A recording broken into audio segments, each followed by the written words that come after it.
बहुत समय पहले की बात है। एक छोटा सा गांव था। वही गांव जहां सुबह होते ही मुर्गे बांग देते थे और शाम को लोग चौपाल पर बैठकर दिन भर की बातें किया करते थे। उसी गांव में रहते थे दो भाई। एक का नाम था सोमू और दूसरे का नाम था आर्यन।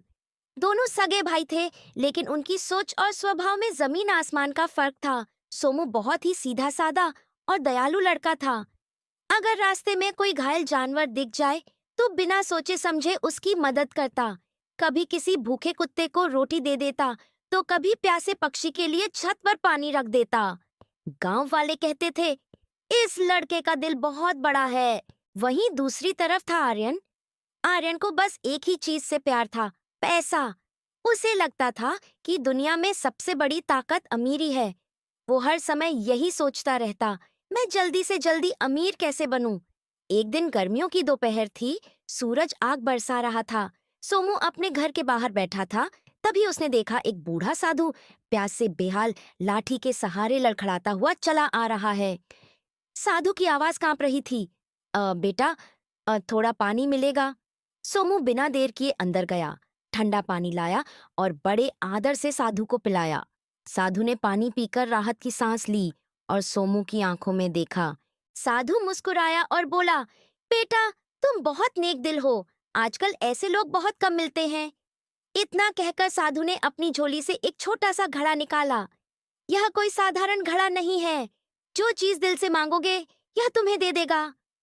सोमू ने घड़ा हाथ में लिया और बोला, अगर ऐसा है तो घड़े मुझे अनाज दो। और अगले ही पल घड़ा अनाज से भर गया। सोमू की आंखें हैरानी से फैल गईं। जब आर्यन को इस जादुई घड़े के बारे में पता चला तो उसकी आंखों में चमक आ गई। उसने मन ही मन सोचा, अब मैं राजा बन जाऊंगा। एक रात जब सोमू सो रहा था, आर्यन चुपके से जादुई घड़ा चुरा ले गया। अगली सुबह आर्यन ने घड़े को सामने रखा और बोला, घड़े, मुझे सोना दो, ढेर सारा सोना। लेकिन जो हुआ उसकी उसने कल्पना भी नहीं की थी। घड़े से सोने की जगह भयानक भयानक बिच्छू निकलने लगे। चारों तरफ बिच्छू ही बिच्छू। आर्यन डर के मारे चिल्लाने लगा। भागते भागते गांव के बाहर निकल गया। कुछ देर बाद आर्यन शर्मिंदा होकर लौटा और रोते हुए बोला, भैया, मुझसे बहुत बड़ी गलती हो गई। यह घड़ा तुम्हारा है। सोमू ने घड़ा वापस लिया और आर्यन को माफ कर दिया। उस दिन के बाद आर्यन को समझ आ गया कि लालच कभी खुशी नहीं देता।